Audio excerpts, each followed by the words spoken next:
Assalamualaikum warahmatullahi wabarakatuh.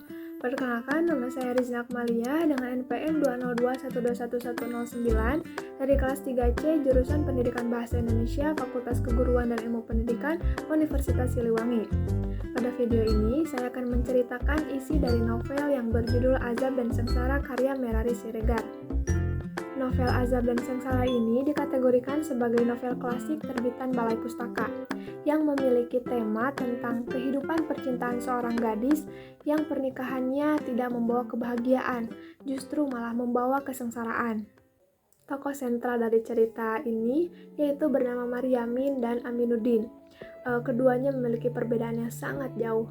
Aminuddin merupakan anak seorang bangsawan yang kaya raya dan disegani banyak orang. Sementara Maryamin tumbuh di lingkungan keluarga yang miskin. Mereka sudah berkenalan dan sering bermain bersama sejak kecil.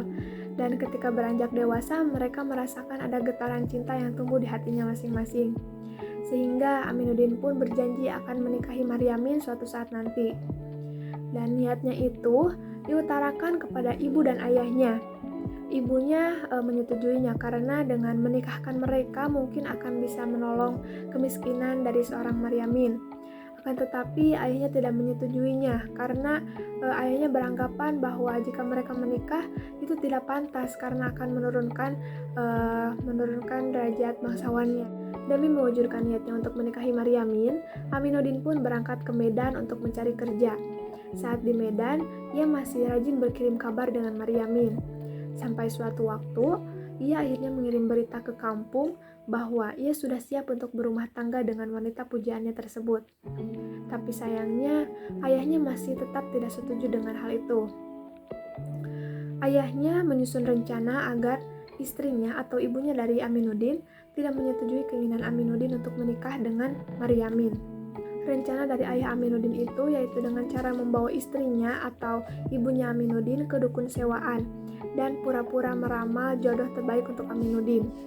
Sang dukun pun berkata bahwa jodoh Aminuddin itu bukan Maryamin, melainkan gadis bangsawan dari desa mereka. Kemudian ibu Aminuddin pun percaya dengan pernyataan dari dukun tersebut, dan ibu Aminuddin langsung membawa gadis bangsawan itu ke Medan untuk menikahkan dengan Aminuddin. Saat mereka tiba di Medan, Aminuddin kaget sebab keputusan orang tuanya menjodohkan dengan gadis tersebut sangat memukul jiwanya. Tapi Aminuddin tidak bisa menolak, sebab saat itu ia masih terikat adat budaya yang harus selalu patuh terhadap keputusan orang tua. Dan saat itu Aminuddin langsung mengirim kabar kepada Maryamin bahwa dirinya akan menikah dengan wanita lain meskipun tanpa cinta. Mendengar kabar tersebut, Maryamin sangat sedih. Ia bahkan sempat sakit. Setahun berselang, akhirnya ibu Maryamin menerima pinangan dari seorang laki-laki yang bernama Kasibun. Ia berharap pernikahan tersebut akan mengobati luka Maryamin. Akan tetapi, pernikahan tersebut malah menambah penderitaan bagi Maryamin. Sebab saat itu, ternyata Kasibun memiliki istri yang diceraikannya dengan alasan ingin menikahi Maryamin.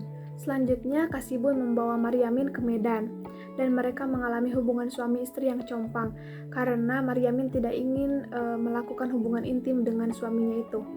Alasannya karena ternyata Kasibun memiliki penyakit kelamin yang bisa menular. Mendengar penolakan tersebut, Kasibun sering menyiksa istrinya. Penderitaannya semakin bertambah ketika Aminuddin bertamu ke rumahnya. Melihat reaksi Maryamin yang tak biasa terhadap Aminuddin, Kasibun pun cemburu, dan semakin hari semakin sering ia menyiksa istrinya. Hingga pada akhirnya, Maryamin pun tidak sanggup lagi dan akhirnya melaporkan Kasibun ke polisi. Akhirnya Kasibun ditetapkan bersalah dan diwajibkan membayar denda serta melepaskan Maryamin tak lagi jadi istrinya. Maryamin akhirnya kembali ke desanya dan hidup menderita di sana. Ia sakit-sakitan hingga akhirnya meninggal dunia dalam penderitaan. Baiklah, sekian isi dari cerita novel Azab dan Sengsara karya Merari Siregar. Terima kasih, mohon maaf jika terdapat banyak kesalahan. Assalamualaikum warahmatullahi wabarakatuh.